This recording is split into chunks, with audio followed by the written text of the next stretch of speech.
بسم اللہ الرحمن الرحیم ذالک الکتاب لا ریب فیہ۔ سامعین محترم اور میرے قابل عزت دوستو، بلاخص اہل سنت برادران، آج میری گفتگو فقط ہے کہ پنج تن معصوم ہیں یا نہیں، کیونکہ نہایت ہی افسوس نال آکھنا پوندا ہے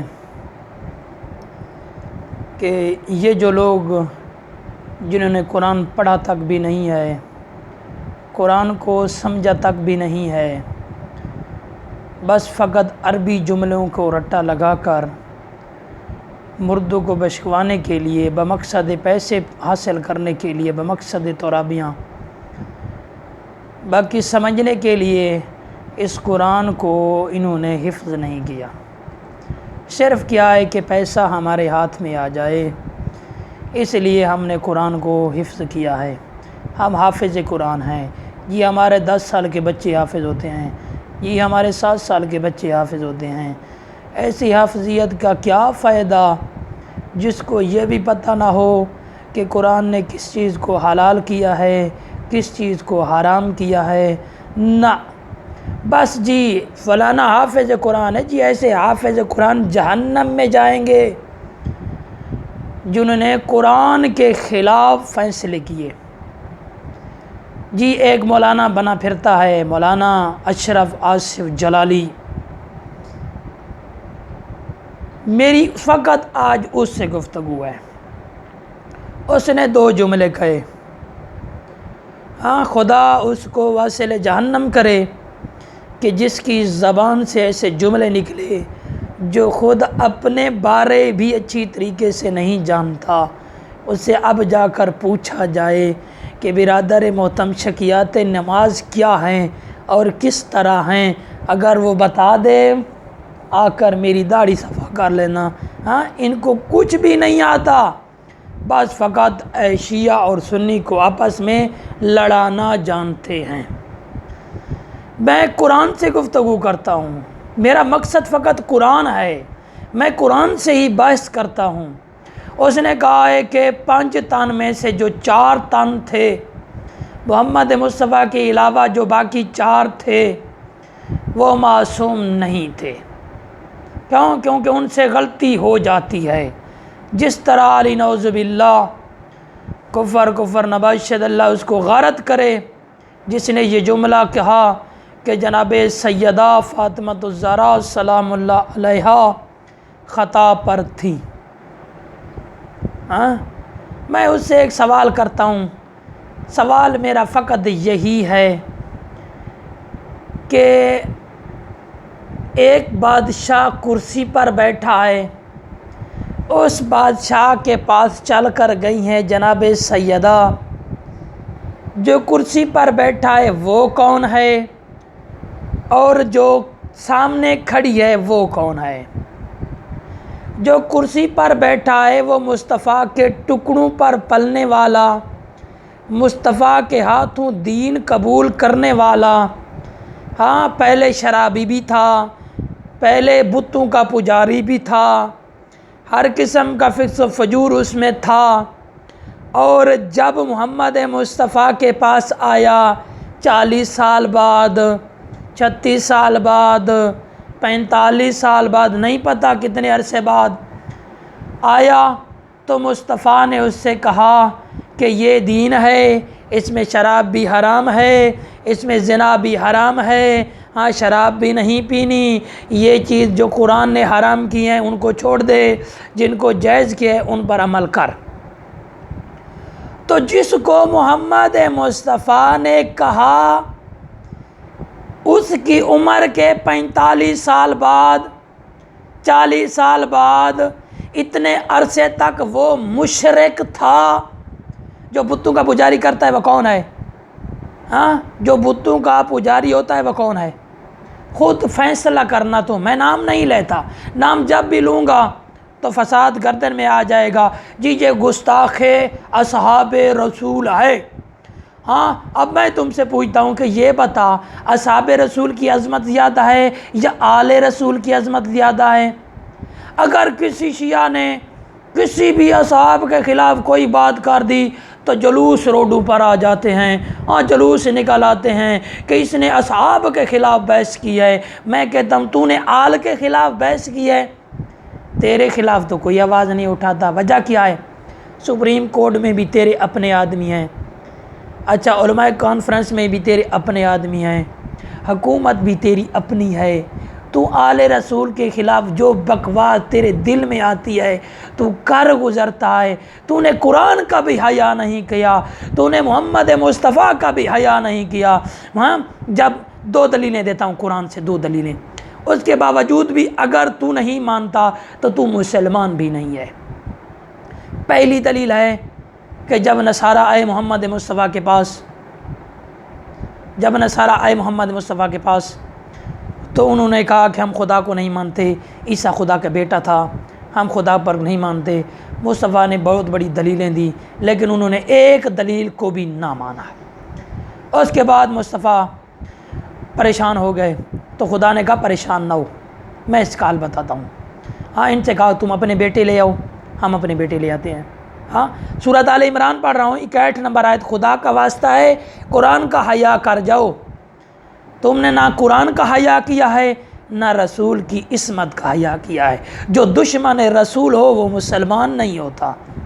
تیری اپنی کتاب صحیح بخاری میں لکھا ہوا ہے کہ جو معصوم کے خلاف آ جائے، جو طاقت معصوم کے خلاف آ جائے، جو انسان معصوم کے خلاف آ جائے وہ حلالی نہیں ہوتا، حرامی ہوتا ہے۔ حلالی نہیں ہوتا، حرامی ہوتا ہے۔ اب میں معصوم کی عظمت تجھے بتا رہا ہوں کہ تو کہتا ہے کہ جی وہ معصوم نہیں ہے، ان سے خطا ہو جاتی ہے۔ اب میں تجھ سے پوچھتا ہوں، خدا نے فرمایا کہ ان سے کہو تم اپنے بیٹے لے آؤ، ہم اپنے بیٹے لے آتے ہیں۔ تم اپنی عورتیں لے آؤ، ہم اپنی عورتیں لے آتے ہیں۔ تم اپنے نفسوں کو لے آؤ، ہم اپنے نفسوں کو لے آتے ہیں۔ اچھا یہ بتا، تم آل میں ازدواج کو بھی شامل کرتے ہو، بیٹیوں کو بھی شامل کرتے ہو، دوسرے رشتہ دار جو ہوتے ہیں ان کو بھی شامل کرتے ہو، کس میں؟ آل میں۔ جی ازدواج بھی آل میں ہیں۔ کمال ہو گئی آپ کی، حد کر جاتے ہو۔ آل ہوتی ہے، بیوی بیوی ہوتی ہے، تم نے بیوی کو بھی آل بنا دیا، جس کو خدا اہل بیت کہہ رہا ہے۔ اہل بیت، تفسیر در منصور آیت تطہیر میں بحث کرتا ہے صاحب در منصور، کہ محمد مصطفیٰ جناب ام سلمہ کے گھر تشریف لائے، چادر اوڑھ کر سو گئے۔ جناب فاطمہ تو زہرا آئیں، کھانا بنایا ہوا تھا۔ جب چادر کے قریب آئیں، محمد مصطفیٰ نے آواز دی، اے فاطمہ، جا اپنے شوہر کو بھی بلا کر لیا اور اپنے دونوں بیٹوں کو بھی بلا کر لیا۔ جب دونوں یہ پانچوں چادر میں موجود ہو گئے، کھانا کھایا، کھانے کھانے کے بعد ہاتھ دعا کے بلند کیے۔ تمہاری تفسیر پڑھ رہا ہوں، تم ان کو غیر معصوم کہتے ہو، تمہاری تفسیر میں لکھا ہوا ہے۔ اور بھائی تمہاری تفسیر میں، اپنی تفسیر کو تو ماننے لگ جاؤ، اپنی لکھائی کو بھی نہیں مانتے۔ ایک خبیث نے خباثت کی کوئی کتاب لکھ ڈالی تو اسی کو آپ نے پکڑ لیا۔ قرآن کو تو مان لو۔ اس نے کہا، محمد مصطفیٰ نے ہاتھ دعا کے بلند کیے، کہا اے میرے اللہ، یہ میرے اہل بیت ہیں، اس چادر میں کیا ازدواج میں سے کوئی تھا تو مجھے بتا۔ تیری اپنی تفسیر میں لکھا ہوا ہے یہی پانچوں تھے۔ بیٹی تھی، بیٹی کے 2 بیٹے تھے، اور بھائی تھا، داماد بھی تھا، چاچے کا بیٹا تھا۔ کہا یا اللہ یہی میرے اہل بیت ہیں۔ اپنی تفسیر میں جا تو صاف کر دے، اس کو مٹا دے۔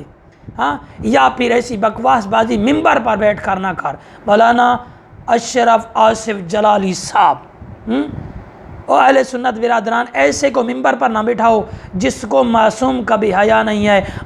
تو محمد مصطفیٰ نے ہاتھ دعا کے بلند کیا ہے، میرا اللہ یہ میرے اہل بیت ہیں، یہی میرے حامی و ناصر ہیں، ان کا گوشت میرا گوشت ہے۔ اسی وقت اللہ نے یہ آیت نازل کی، انما یرید اللہ لیذھب عنکم الرجس اہل البیت ویطہرکم تطہیرا۔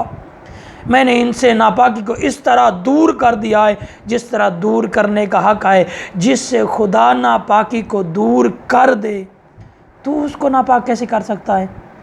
ہے۔ رہی بات پہلی جو جہاں پر میں نے روکی تھی کہ سامنے بیٹھے والا اصحاب تھا اور جو سامنے کھڑی تھی چادر اوڑے ہوئے تھی، ہاں کنیزوں کے پردے میں تھی، ہاں وہ کون تھی؟ نبی کی بیٹی تھی۔ اچھا پھر بھی اس بات کو یہاں پر رہنے دے، یہ بتا تیرے نزدیک رسول کی 4 بیٹیاں ہیں، ہمارا نزدیک 1 ہے، 4 نہیں 10 ہوں، جتنی بھی ہوں ہم کو کوئی اعتراض نہیں ہے۔ جب میدان مباہلہ میں گئی طاہر القادری لکھتا ہے کہ بیٹیوں میں عورتوں میں فقط فاطمہ الزہرا تھی، اگر کوئی اور معصوم ہوتی تو نبی اس کو بھی ساتھ لے جاتے۔ آپ نے لکھا ساتھ میں حسن رضی اللہ تعالیٰ عنہ، حسین رضی اللہ تعالیٰ عنہ، حسن رضی اللہ تعالیٰ عنہ، حسین رضی اللہ تعالیٰ عنہ، علی رضی اللہ تعالیٰ عنہ، فاطمہ رضی اللہ تعالیٰ عنہا ساتھ تھی۔ میں کہتا ہوں چل ٹھیک ہے، تو رضی اللہ کہتا ہے، ہم تیری رضی والی بات بھی مان لیتے ہیں کہ جی ٹھیک ہے کہ رضی اللہ ہی تھے، ہاں تو تھے تو یہی 5 نا، اور تو نہیں تھے کیا؟ باقی رضی اللہ نہیں تھے؟ اس وقت کیا ابو بکر نہیں تھا؟ اس وقت کیا عمر نہیں تھا؟ اس وقت کیا عثمان نہیں تھا؟ اس وقت کیا ابو ذر نہیں تھا؟ اس وقت کیا سلیمان نہیں تھا؟ اس وقت کیا مقداد نہیں تھا؟ سب تھے، لیکن جب مقدمہ ہو خدا کے متعلق تو معصوم یہی 5 ہی جاتے ہیں۔ اب توجہ رہے، سورۃ آل عمران 61 نمبر آیت، جب مقدمہ ہو خدا کے متعلق تو یہی 5 ہی جاتے ہیں۔ کیوں؟ اللہ کے نزدیک طاہر بھی یہی ہیں، اللہ کے نزدیک پاک بھی یہی ہیں، اللہ کے نزدیک ہاں سب سے مقام و مرتبہ رکھنے والے بھی یہی ہیں۔ پھر اپنی کتابوں میں لکھتے ہو کہ خدا نے نہیں خلق کیے یہ زمین و آسمان، تمہارے جمعے کے خطبے میں بھی بیان کیا جا رہا ہوتا ہے، ہاں اللہ نے یہ سب کچھ خلق کیا ان 5 کے صدقے میں، اللہ نے سمندر بنائے ان 5 کے صدقے میں، اللہ نے چاند ستارے بنائے ان 5 کے صدقے میں، اللہ نے تمام زمین اور روم سب کچھ بنایا ان 5 کے صدقے میں۔ اپنی کتابوں میں لکھا ہوا ہے، پھر بھی نہیں مانتے۔ ایک دلیل یہ آیت کی ہوگی، دوسری دلیل اور دیتا ہوں۔ دوسری دلیل یہ ہے کہ سورۃ رات آخری آیت، ہاں اور مولانا اشرف آصف جلالی صاحب، میں قرآن سے دلیلیں آپ کو دے رہا ہوں، تو نے کہا کہ رافضیوں سے کہو کہ ہم سے آ کر بات کریں، میں ایک ادنا سا طالب علم ہوں، میں قرآن سے تم کو ان کی طہارت کی 2 گواہیاں دے رہا ہوں، 2 گواہیاں، ان 2 گواہیوں پر رک جا۔ کیوں؟ خدا کا قرآن کہہ رہا ہے، جب تو خدا کے قرآن کو نہیں مانے گا تو اس سے بات کرنا بھی فضول ہے۔ اللہ کا جب محمد مصطفیٰ نے دین کی تبلیغ کی تو انہوں نے نہیں مانا، کہا ہم کو معجزہ دکھاؤ۔ نبی نے جب معجزہ دکھایا انہوں نے کہا یہ جادو ہے، ہم تم کو نبی نہیں مانتے۔ نبی بڑا پریشان ہو گیا، پریشان ہو کر بیٹھ گیا۔ اللہ کی آواز آئی، اے میرا حبیب پریشان کیوں ہو؟ کہا اے میرا اللہ میں تیرا دین ان تک پہنچاتا ہوں، یہ لوگ سنتے بھی نہیں ہیں، الٹا میری مذاق کرتے ہیں۔ اللہ نے کہا گھبرانے کی ضرورت نہیں ہے، جا ان لوگوں سے جا کر بات کہے اور ان سے کہے کہ تمہارے اور میرے درمیان ایک ذات خدا بطور گواہ کافی ہے، دوسرا وہ شخص جس کے پاس پورا علم کتاب ہے وہ بطور گواہ کافی ہے۔ اب تیری اپنی تفسیر میں لکھا ہوا ہے کہ اللہ نے جس کے بارے میں کہا تھا کہ جس کے پاس پوری کتاب کا علم ہے وہ بطور گواہ کافی ہے، تیری کتاب میں لکھا ہوا ہے، در منصور میں بھی لکھا ہوا ہے، ہاں لکھا ہے کہ وہ جس کے پاس پورا کتاب کا علم تھا وہ علی مرتضیٰ تھے، ہاں اور جس کو خدا اپنے ساتھ گواہی کے لیے لے آئے۔ خدا تجھے غیرت کرے، بات کو سمجھ، قرآن کو سمجھ، خدا جس کو اپنے ساتھ گواہی کے لیے لے آئے تو اس کو غیر معصوم کہتا ہے، ہاں جس کو خدا محمد کے مقابلے میں کھڑا کرے کہ اے محمد جا ان سے بات کر، تیری مقابلے اس بات پر، تیری اس بات پر ایک میں گواہ ہوں، دوسرا علی گواہ ہے، ہاں جب مقدمہ خدا کے متعلق ہو تو بھی علی گواہ بن کر جاتے ہیں، تو بھی فاطمہ گواہ بن کر جاتے ہیں، ہاں جب مقدمہ محمد مصطفیٰ کے متعلق ہو تو بھی علی گواہ بن کر جاتے ہیں۔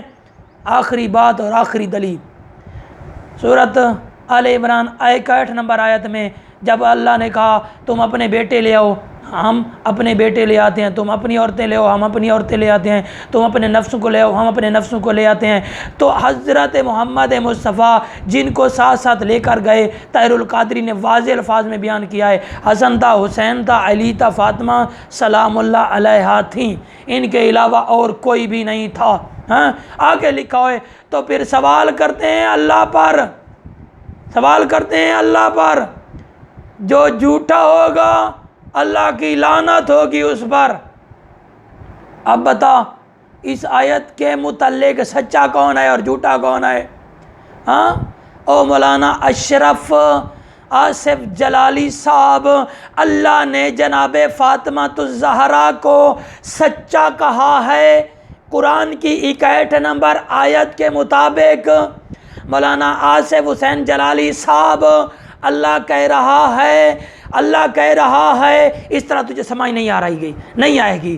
جب اعلان کیا جائے نا تو اہل سنت، اہل حدیث، اہل تشیع، عیسائی، وہابی، دیوبندی سارے متوجہ ہو جاتے ہیں کہ جی اعلان ضروری ہو رہا ہے، میں اعلان کر رہا ہوں۔ حضرات ایک ضروری اعلان سنیے، مولانا اشرف حسین جلالی صاحب قرآن کی 61 نمبر سورت کے مطابق اللہ نے جناب فاطمہ الزہرا کو سچا قرار دیا ہے، اور جس کو اللہ سچا کہے اس کو تو جھوٹا کہہ رہا ہے، گویا تو نے خدا کے خلاف کھلم بغاوت کی ہے۔ اس لیے اللہ کی عدالت کے مطابق یہ قانون پاکستان تمہارے خلاف ایکشن لے، اور توہین معصوم، جس کو خدا معصوم کہے، توہین معصوم کے مطابق تجھ کو سزائے موت سنائی جائے، یا تجھ کو نااہل کر دیا جائے، یا تجھے کھلے روڈ شریعام بے عزت کیا جائے۔ میں اتنا ہی کہہ سکتا ہوں، میری آواز ہی کچھ اتنی ہے، لیکن افسوس ہے کہ سارے چہیتے تمہارے ہیں، یہ سارے دشمن اہل بیت ہیں۔ ہاں جب اصحاب کے خلاف بات ہو، ہاں اب آخری بات کہتا ہوں جو میں نے پہلے چھوڑی تھی، کہ سامنے بیٹھے والا صحابی تھا، جو سامنے کھڑی ہوئی تھی اللہ کے قرآن کے مطابق سچی تھی، اور سچی کہہ رہی ہے کہ باغ فدق میرا ہے، مجھے میرے بابا نے یہ باغ فدق دیا ہے، وراثت میں ملا ہے، اور یہ میرے بابا کی سند ہے جو بطور ثبوت میرے پاس ہے، اور میرے 5 گواہ بھی ہیں۔ اور تم نے کہا کہ یہ گواہ بھی جھوٹے ہیں، حسن حسین جھوٹے ہیں، یہ بچے ہیں، علی اپنے نفع کی گواہی دے گا۔ جو علی خدا کے ساتھ ہو کر محمد کی سچائی کی گواہی دے، اللہ کے قرآن کے مطابق محمد کے لیے بطور گواہ بن کر آئے، وہ تمہارے نزدیک اپنے نفع کی گواہی دے گا۔ جس کو خدا معصوم کہہ رہا ہے، خدا تجھے غارت کرے، اس سے تو کہہ رہا ہے کہ وہ خطا پر تھی۔ والسلام ورحمۃ اللہ۔